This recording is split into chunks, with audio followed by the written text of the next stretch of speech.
¿Es necesaria una reforma de la Constitución?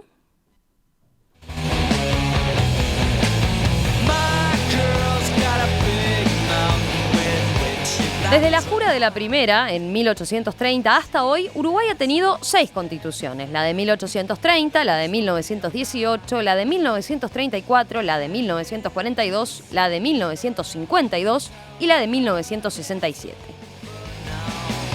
La última, que data de 1967, ha tenido varias enmiendas, pero es la que rige actualmente. Ahora el Frente Amplio pretende impulsar un debate para actualizar la Carta Magna, aunque falta mucho por discutir sobre los cambios que la fuerza política entiende necesario llevar adelante, así como los tiempos y las formas para hacerlo. Pero, ¿sigue vigente una ley fundamental que se redactó hace medio siglo? ¿Es necesaria una reforma? Y en ese caso, ¿cuáles serían los cambios más pertinentes? Para responder a estas preguntas y empezar a entender la discusión que comienza a darse, es que hoy recibimos en estudios a los abogados constitucionalistas Eduardo Luz y Martín Rizo. Buenos días a ambos, ¿cómo les va? Muy bien, ¿ustedes? Buenos días, muchas gracias. Empecemos explicando cuáles son las características de la Constitución vigente, la del 67. ¿En qué contexto nace? ¿Qué era lo que buscaba? ¿Cuál es la filosofía que la atraviesa? Sí, en realidad las constituciones son dinámicas, porque nació en un contexto en 1967, pero hoy se interpreta en otro contexto. Entonces el dato histórico no tiene mucha relevancia. Por ejemplo, en 1966 fue una constitución que se plebiscitó por una mayoría determinada de votos. Hoy es una constitución que está por encima de todos los partidos, no hay cuestionamientos importantes a la constitución y me da la impresión de que todos los uruguayos la sienten como la constitución de todos los uruguayos, no de determinado partido o de determinado sector. A mí la impresión que me da es que cuando hablamos de reforma constitucional hay que hacer 3 cosas que en general no se hacen en el Uruguay, por lo menos no se hacen en esta ocasión. Lo primero es ponernos de acuerdo en cuáles son las fortalezas de la Constitución de 1967, que son muchísimas y verdaderamente importantes. Luego ver cuáles son las debilidades, alguna debilidad le vamos a encontrar. Y después viene la tercera pregunta, que es si hay reformas que sean realmente imprescindibles, porque no es bueno estar modificando la Constitución. Las constituciones hay que modificarlas poco. Si la Constitución se empieza a modificar, la gente deja de ver a la Constitución como la garantía de sus derechos y la empieza a ver como algo que discuten los partidos políticos, se ponen de acuerdo, más o menos la van cambiando con sus circunstancias. La Constitución de 1967, lo que hablábamos antes de empezar, a mi juicio es muy claro que es la mejor de todas las constituciones que hemos tenido en el Uruguay. Hay algunas cosas que creo que la confirman. Primero, su duración. Los 31 años ininterrumpidos de vigencia real que tiene la Constitución no lo tuvo ninguna constitución en el Uruguay. O sea, no es poca cosa. Y si miramos América Latina, son pocos los casos de países que hayan tenido una constitución con vigencia real durante 31 años. Porque uno tiende a pensar en la de 1830, estuvo durante muchos años hasta que se modificó así en 1918. Pero no se aplicó. No se aplicó. Era la constitución semántica, ¿no? Sí, es decir, sí. Era una constitución que era inaplicable, que era cuando el país empezaba. Yo lo que quería aportar a lo del profesor Rizo, la importancia para el... Entonces me gustaría transmitir la importancia que tiene para el uruguayo la Constitución, aunque no parezca. A ver cómo lo ven ustedes que a día a día están con ella y tratando con ella. Yo siempre hago un ejercicio en clase que digo lo siguiente. Una fecha que cualquier estudiante sabe es el 18 de julio, que es la jura de la Constitución. O sea, ha quedado en segundo término la fecha de declaratoria de la independencia, si bien hay una discusión histórica de cuándo fue realmente. Pero después, dése cuenta que en todas las ciudades del Uruguay, sin excepción, la calle principal, con alguna excepción que sé que no lo es 18 de julio. En Montevideo el monumento más importante, pienso que sea el monumento más importante, es el monumento a los constituyentes de 1830, que es el obelisco. Los constituyentes del 30 merecieron un barrio en Montevideo, que es Pocitos. Todas las calles de Pocitos son los constituyentes del 30. Al cumplirse el centenario de la Constitución de 1830, Uruguay organiza un mundial de fútbol para festejarla. Y el estadio viene del nombre del Estadio Centenario justamente de la primera Constitución. La piedra fundamental del edificio de la universidad, acá en 18 y Narvaja, se coloca un 18 de julio de 1906. Cuando Uruguay sale campeón del mundo el 16 de julio del 50 en Maracaná, el gobierno hace llegar la delegación un 18 de julio, para que coincida. Es decir, hay como una relación con la Constitución, aunque la ciudadanía no lo perciba. Y además hay una cosa muy curiosa. Desde el año 1918 en adelante, que fue la primera reforma a nuestra Constitución del 30, y diríamos que ahí empezamos a adquirir la mayoría de edad constitucional que llegó, coincido plenamente con el doctor Rizzo, con la del 67, que es una muy buena Constitución. El tema es que hay que aplicarla, y por lo menos hay que leerla. Nosotros, no ha pasado prácticamente un periodo de gobierno sin que se haya intentado reformar la Constitución. Uh-huh. Es decir, que a pesar que tenemos la fama de un país conservador, a nivel constitucional en forma permanente se plantean reformas a la Constitución. ¿Y por qué entienden que es eso desde el lado del sistema político? ¿Por qué insistentemente Yo soy muy pragmático, porque los partidos políticos intentan obtener ventajas, no es por otro motivo. Claro, sí. La ventaja básicamente la ventaja electoral. Pero a mí también me parece que esta Constitución tiene algunas cosas extrañas, ¿no? Se le critica que es muy vieja. En realidad es una fortaleza que sea muy vieja. La Constitución del 67 no da sorpresas, la conocemos y la manejamos con certeza. Claro. Las constituciones más importantes del mundo en la actualidad son mucho más viejas que la Constitución de 1967 y a nadie se les ocurre modificarla. La Constitución alemana, la italiana, bueno, ya no digamos la Constitución de Estados Unidos, que es de 1787. Entonces muchas veces se habla, no, hay que modificarla, pues no, es al revés, es muy bueno que sea viejo. Las constituciones viejas las constituciones son como el vino, cuanto más viejas mejor. Ese es un dato de la realidad. Y después está el tema de que los uruguayos en general se sienten conformes con la Constitución. No hay objeciones, consciente o inconscientemente, sabiendo lo que dice, no sabiendo, no hay mayores objeciones. A mí me parece que son tan fuertes la fortaleza, valga la redundancia, de la Constitución, que es un error pensar en modificarlas, porque vamos a correr riesgos de perder muchas de las cosas que tenemos, y yo diría, si no me encuentran una modificación que sea imprescindible, que no digan hay que modificar esto por tal cosa, yo preferiría no modificarla definitivamente. ¿Dónde se notan esas fortalezas, dónde se notan esas debilidades de la Constitución? Debilidades tienen todas las constituciones. Yo no veo debilidades tan fuertes en nuestra Constitución que hagan necesaria una modificación.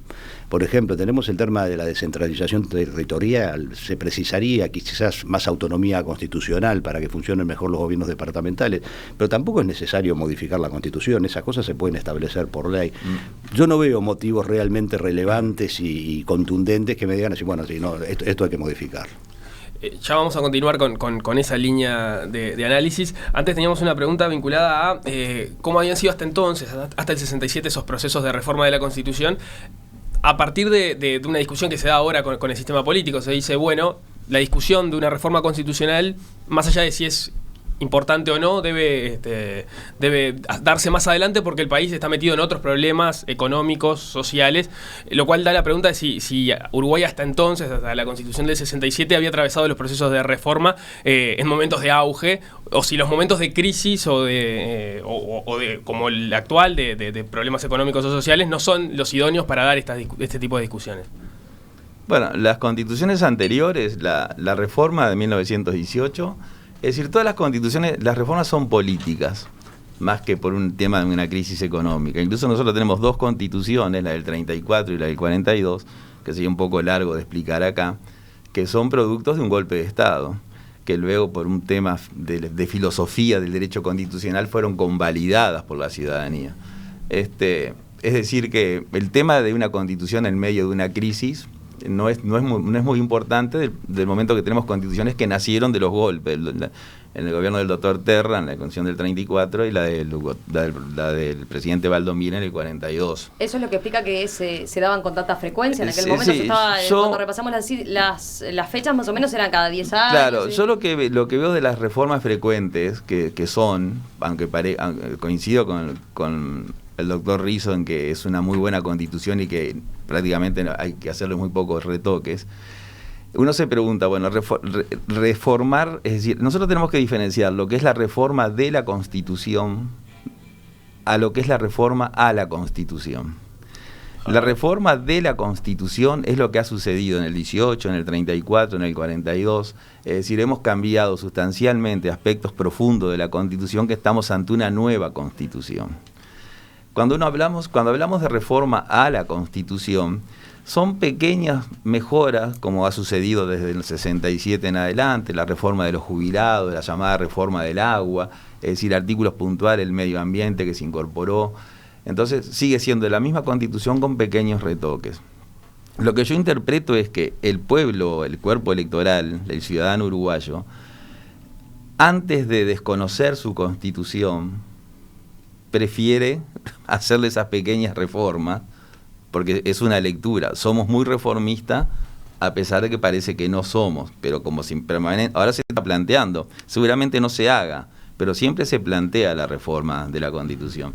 Es decir, que el contexto histórico, el tema de la Constitución actual, en mi lectura es lo siguiente, que nosotros tenemos una Constitución que, para mí el tema más grave de nuestra Constitución no es problema de la Constitución, es problema de los partidos que han gobernado todos, desde el 85 en adelante. ¿En qué sentido? Que han desvirtuado lo que nuestra Constitución dice.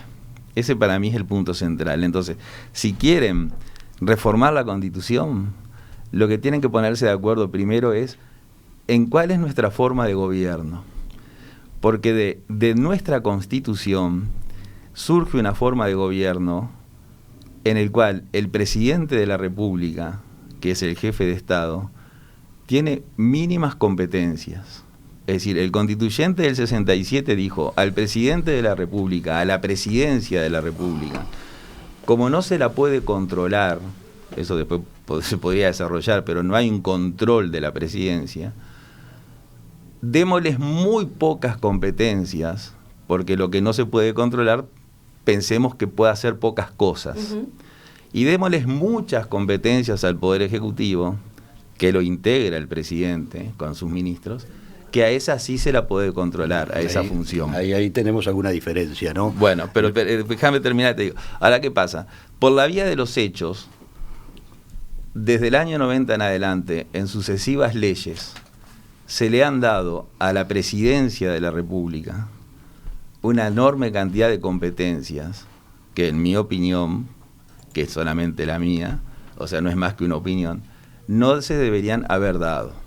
Entonces se ha desvirtuado. Por ejemplo, que cobre las patentes. Es decir, que la presidencia de la República tenga oficinas de patentes, de emergencia, de compras estatales. Y una serie de oficinas que traje acá, que imprimí la página de presidencia, 13 o 14 dependencias, que no surgen de la Constitución. Históricamente la doctrina dice la presidencia es un órgano de gobierno, aunque Martín puede disentir seguramente, de competencia cerrada, es decir, puede hacer solo lo que se le permite a texto expreso. Ahora, por la vía de los hechos, mediante leyes a partir del 90 en adelante, que se ha acrecentado en los últimos años, se le han ido dando competencias. Entonces, estamos, para mí, ante un presidencialismo encubierto, en los hechos, cuando la Constitución no plantea un sistema presidencialista de gobierno, sino un punto medio entre el presidencialismo y el parlamentarismo. Es un tema técnico, pero es muy importante. Por eso, no, cuidado. Yo creo que las constituciones van mutando, va cambiando por la forma de la interpretación. Esto es lo que se llama en Estados Unidos la constitución viviente. Yo no comparto la posición tradicional de los años 60 de Barbagelata y Carcinelli de que la presidencia de la República es un órgano menor. El presidente de la República tiene la principal competencia de gobierno, designa y cesa a los ministros. A ver, claro. Es el dueño del poder ejecutivo. Comparto que se están cometiendo algunos abusos de transferencia de competencias a la presidencia, pero eso a mí no me hace pensar que la Constitución no se aplique. Si lo analizo desde 1985 hasta ahora, yo digo la Constitución del 67 se aplicó razonablemente bien, aunque siempre podemos hacerle alguna justicia, claro. alguna crítica. El problema fue en el gobierno anterior, en el gobierno de Mujica, que no pasó en el de Vázquez ni está pasando en la actualidad, donde hubo, digamos, una despreocupación por los temas constitucionales y eso llevó a una cantidad de leyes inconstitucionales. Pero yo analizo, esta es una gran fortaleza de la Constitución, gobernaron los tres partidos con esta Constitución y la Constitución funcionó con los tres partidos. Si yo analizo, a mí me parece que la aplicación de la Constitución en los últimos 30 años ha sido muy buena, siempre vamos a encontrar algún tema claro. que discutir, y ha sido muy positiva. Es la Constitución que mejor se aplica de América Latina y los estándares de aplicación que tenemos acá son estándares europeos. Nosotros nos comparamos la aplicación constitucional con Europa. O sea, yo creo que que ahí es una fortaleza muy fuerte. ¿Cómo lo miden? ¿Cómo lo consideran? Eso se mide, hay varias mediciones. La medición más importante que se realiza la realiza The Economist, la publicación inglesa. Es un estudio que actualizan cada 2 años, es el Democracy Index. Se puede acceder, Democracy Index se puede ver por internet. Ahí uno ve claramente dónde está ubicado Uruguay. The Economist distingue democracias plenas, democracias imperfectas, sistemas híbridos y sistemas autoritarios. Uruguay y Costa Rica son los únicos 2 países de América Latina reconocidos como democracias plenas, que el Estado de Derecho funciona. Y Uruguay, notoriamente, por encima de Costa Rica. Yo ahora no me acuerdo, pero Uruguay, por ejemplo, estaba por encima de España y de Italia, en calidad democrática y en funcionamiento del Estado de Derecho. Es cierto que hay problemas, pero el balance general es muy bueno. No, yo el balance coincido también, pero es un tema filosófico. Rizzo mencionaba recién que durante el gobierno de Mujica hubo una despreocupación por los temas constitucionales, y ahí cabe la pregunta: ¿la Suprema Corte de Justicia no ha sido un contrapeso suficiente para velar por los intereses de la Constitución como está establecido? A mí me parece que no. Claro, usted le pregunta a un legislador de gobierno y le va a decir que la Corte se ha excedido, que ha declarado una inconstitucionalidad muy grande de las leyes. Yo creo que la Corte ha sido extraordinariamente tímida y ha dejado pasar leyes groseramente inconstitucionales. A mí me hubiera gustado una actitud distinta del Poder Judicial. ¿A qué atribuyen eso? Hay una tradición histórica en el Uruguay que la Corte, no ha sido fácil que la Corte declare la inconstitucionalidad de las leyes, y posiblemente también hay un problema de formación. La formación de los abogados en Uruguay es una formación básicamente civilista. No hay una buena formación constitucional y bueno, eso puede generar también alguna dificultad para encarar estos temas, ¿no? Además hay un tema ahí que se puede tener, como me acuerdo un historiador decía, no hubo una batalla de las piedras, hubo 2. La que ganó Artigas y la que perdió Posadas, ¿no? Porque de acuerdo a quien le preguntaras te iba a contar una batalla u otra. Nosotros tenemos un sistema de declaración de leyes inconstitucionales que en apariencia protege a la Constitución. Incluso el nombre lo dice, ¿no? La declaración de inconstitucionalidad de las leyes. Pero en la práctica se ha transformado en un sistema que protege a la ley de la Constitución. Por lo que decía el profesor Rizzo, es decir, nosotros convivimos con una enorme cantidad de leyes inconstitucionales, que porque nuestro sistema lo permite, porque es una opción que hemos tomado, o sea, dentro de la ciencia del derecho constitucional que da soluciones a muchos temas, nosotros tomamos esa solución de cuando una ley se declara inconstitucional, no se aplica solamente a quien la invocó, al resto que se despreocupó de que se declarara, se le sigue aplicando. Entonces nosotros convivimos con leyes declaradas inconstitucionales para algunas personas que se aplican a muchas otras personas que no lo pidieron. Es cierto que hay una costumbre también de prudencia política que los gobiernos, cuando se le declara una ley inconstitucional, tratan de adecuar al texto constitucional la ley impugnada. Pero lo cierto es que si uno mira las 2 batallas de las piedras, nuestro sistema de declaración de inconstitucionalidad de la ley, que la Suprema Corte ha sido muy tímida, coincido plenamente, deja la ley vigente, la ley inconstitucional vigente. Entonces se ha podido sostener con fundamento, es decir, bueno, en realidad nuestra Constitución está protegiendo a la ley porque ella continúa vigente a pesar de la declaración, excepto para quien la pidió. Con ese problema, que es un tema de técnica constitucional, y que el argumento es que para no invadir la competencia del Poder Legislativo, la separación de poderes desde Montesquieu en adelante, otro poder del Estado, que sería el Poder Judicial, no puede eliminar del sistema jurídico una norma de otro poder, se ha buscado esa solución intermedia, es decir, bueno, se elimina para quien la pide y para quien no la pide no, que es una forma de solucionar el tema. Pero sí coincido en que hay muchas leyes que desde el punto de vista de la cátedra son inconstitucionales y la Corte no se ha pronunciado. Bueno, hay una ley que es un escándalo, que es la ley de patente única. Bueno. Esa es la ley más inconstitucional de la historia del Uruguay. Es decir, no hay que ser abogado. La Constitución dice, la iniciativa para establecer la patente única la tiene cada intendente. Totalmente. La ley dice que la tiene el Ministerio de Economía y la Oficina de Planeamiento y Presupuesto. La Constitución dice, la patente la aprueba cada junta departamental. Y la ley dice que la aprueba el Congreso de Intendente. Es groseramente inconstitucional. Y la Corte hizo un razonamiento de legitimación activa, que a mi juicio está claramente equivocado, desprotegió el derecho de los reclamantes y la dejó pasar. Y ahí tenemos un poco el ejemplo. Es decir, la Corte dijo, quien pidió no puede pedirlo. Es decir, No tiene autoridad. la Corte dijo, es inconstitucional, pero usted no lo puede invocar. Es una locura. Había un uruguayo que estaba diciendo, me quieren cobrar un impuesto inconstitucional y no lo quiero pagar. Y la Corte le dijo, usted no puede pretender no pagar un impuesto inconstitucional. Deberían ser las juntas. Sin duda. Además, la Constitución dice esto expreso. Es competencia de los gobiernos departamentales fijar y administrar los tributos sobre los vehículos. Es decir, que es... Pero incluso la ley que creó los municipios. La ley que creó los municipios, que es un muy buen instituto desde el punto de vista constitucional, los municipios en general en el mundo, en España hay 20.000 municipios, en Francia hay 30.000, en Brasil hay 5.000, acá hay 110. Es decir, que la figura del municipio es muy valiosa.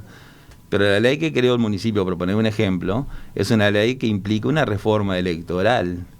Por lo tanto, implica un quórum especial en el Parlamento que no se aplicó. La iniciativa para crear gobiernos locales no la tiene el Poder Ejecutivo, sin embargo fue una iniciativa del Poder Ejecutivo. Es decir, hay una enorme cantidad de ellos, podríamos estar toda la mañana, pero...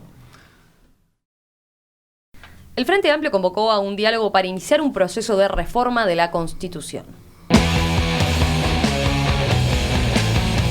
A priori el camino se muestra dificultoso debido a los complejos mecanismos necesarios para cambiar la Carta Magna y la falta de consenso político al respecto. Pero, ¿qué tan vigente es la Constitución actual?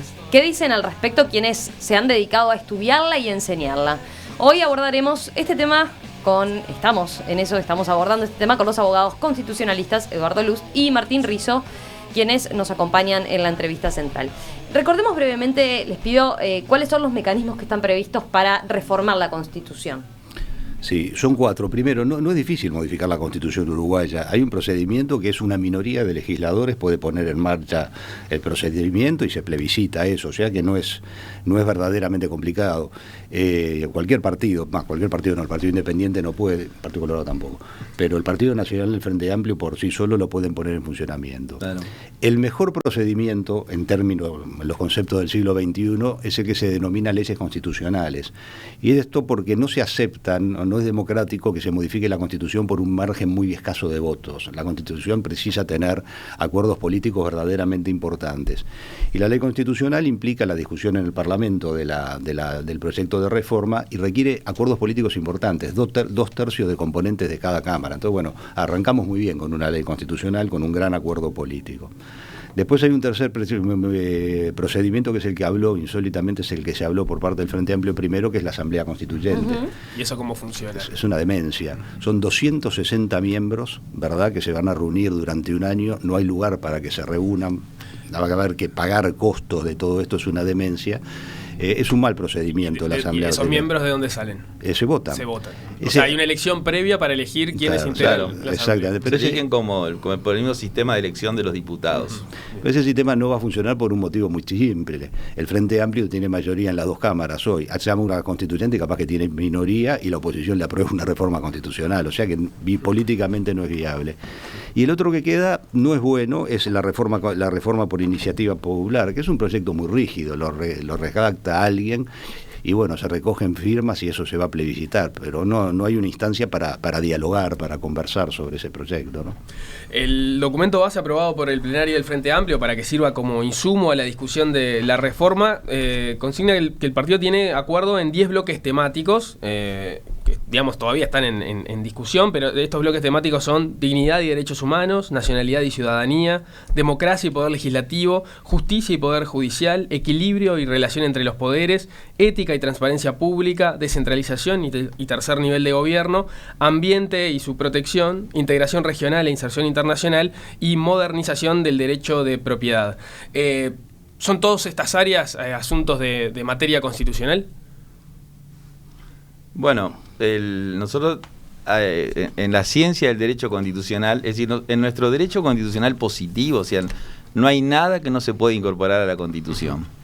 Es decir, no hay ninguna norma que diga esto usted no lo puede incorporar a la Constitución. Pero hay una técnica constitucional que nos dice que hay materia constitucional y otra que no. Entonces, en ese planteamiento que usted hace, que son titulares, sí, habría que concretarlos, hay alguna materia que es constitucional, sin duda, y otras que no. Por lo tanto, para tener una respuesta más concreta habría que saber, bueno, qué es lo que se propone sobre eso. Lo que sí sabemos es que en la Constitución, que tiene dos grandes partes, la parte dogmática y la parte orgánica. La parte dogmática consagra derechos, en nuestra Constitución son alrededor de 70 artículos. Luego la parte orgánica, que es la que organiza los poderes de gobierno, que son 250 artículos más. Hay de todo. Hay alguna materia que no es constitucional, por ejemplo el reajuste de las jubilaciones que hablábamos, ¿no? Hay otras, la gran mayoría es materia constitucional, pero no es conveniente incorporar, como decía el profesor Rizzo, en la Constitución materia que no sea constitucional, porque luego tenemos el problema para su reforma. Es decir, si queremos adecuar una materia no constitucional que está en la Constitución, tenemos que ir a una reforma constitucional. Sin embargo, si está en la ley, simplemente con una modificación a la ley podemos adecuar o modernizar un tema que ha quedado retrasado. Es decir, que la Constitución hay que, sobre todo la del 67, que yo digo, reitero, llegamos a la mayoría de edad constitucional en esa Constitución, que además cuando se plebiscitó con 5 proyectos más, es decir, que hubo un abanico de ofertas al cuerpo electoral y se eligió el que se presumió que era el mejor, que creo que era. Hay que hacerle las menores modificaciones posibles. En esa larga lista que usted planteó, hay muchas iniciativas que tienen un interés político, yo diría partidario, porque el derecho político electoral, votó en el exterior. Ahí está, porque el derecho constitucional es derecho político.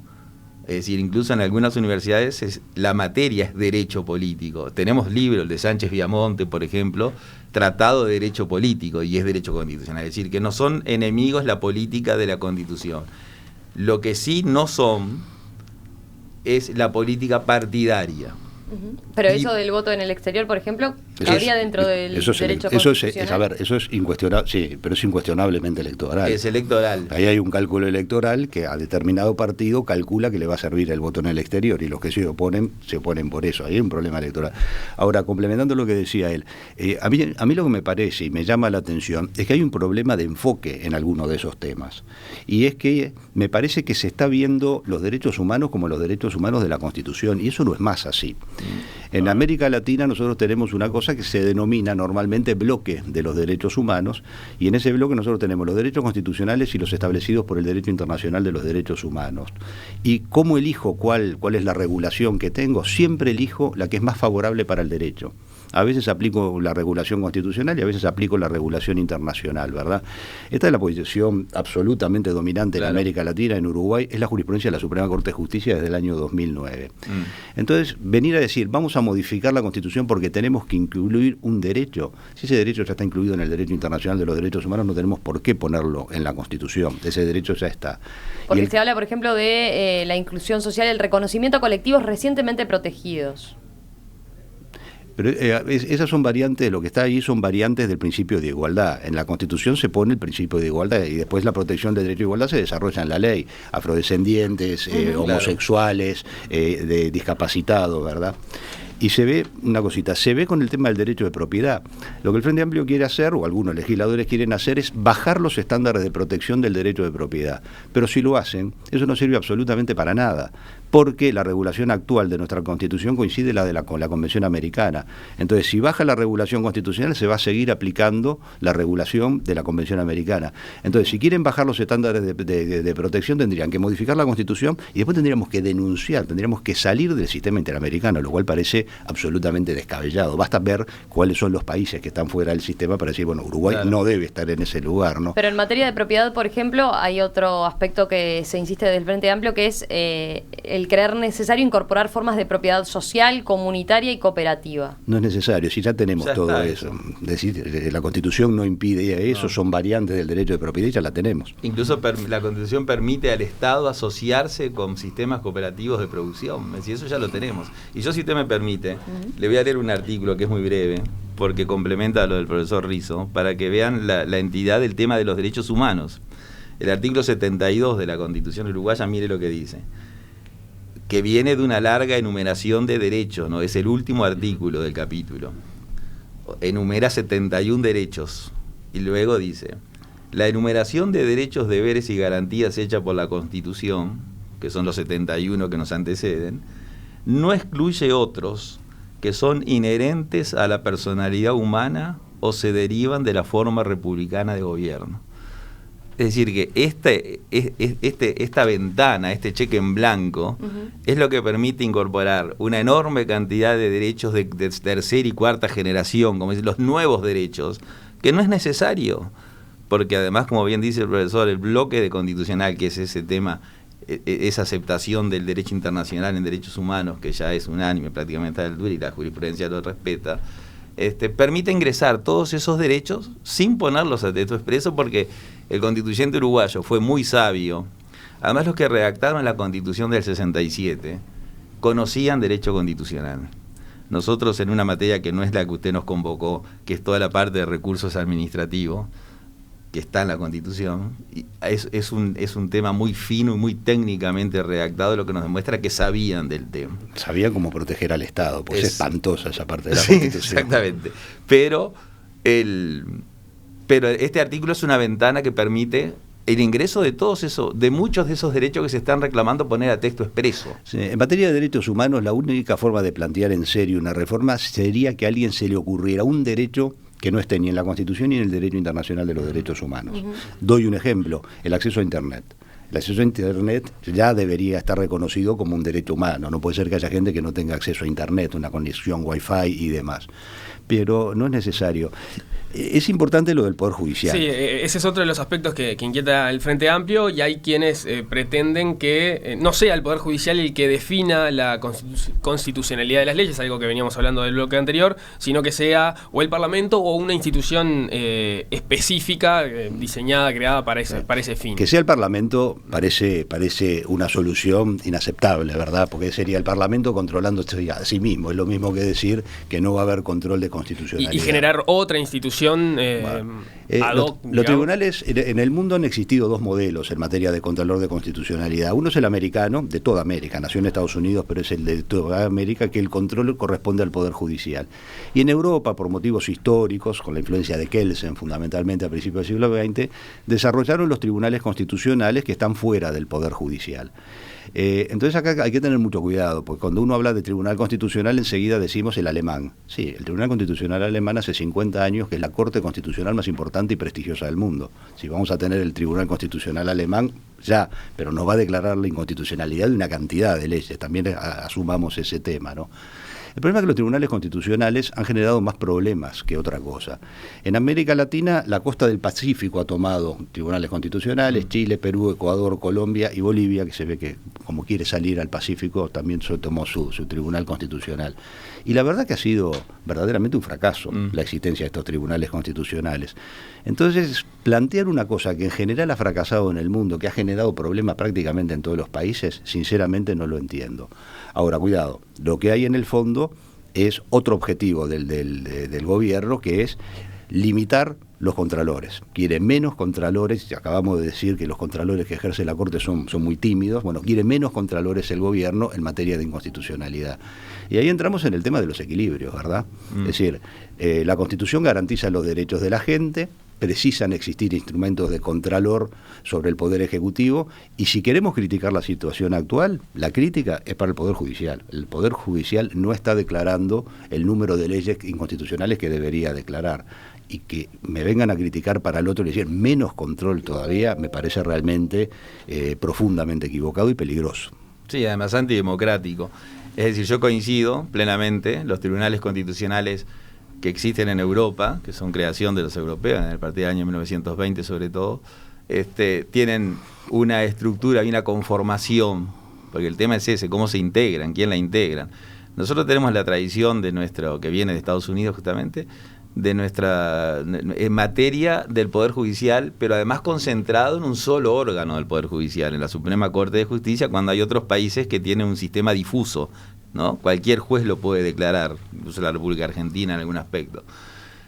Pero en ese punto, para mí lo que se podría hacer es que la Suprema Corte funcionara por salas. Es decir, ¿qué implicaría eso? Que los 5 ministros de la Corte que entienden en todas las materias tener salas, por ejemplo, una sala que sea de derecho civil, una sala que sea, o sea, que sea el máximo órgano del Poder Judicial de naturaleza jurisdiccional por materia, como hay tribunales de apelaciones en el trabajo, en lo civil, en la familia, en lo penal, que el Poder Judicial tuviera una Suprema Corte que atendiera por salas, o sea, que los jueces, los ministros estuvieran especializados, y hubiera una sala que sea de inconstitucionalidad o de derecho público, pero siempre integrada por personas que provengan del Poder Judicial y con la carrera judicial como es ahora. Es decir, no quitarle esa competencia, porque como bien dice el profesor Rizzo, lo que se busca es que no haya control, es decir, disminuir los controles. Y el sinónimo de la democracia, si lo buscáramos, si pudiéramos hacer el sinónimo de la democracia es el control. Es decir, la democracia es control. Cuando no hay control, no hay Estado de Derecho.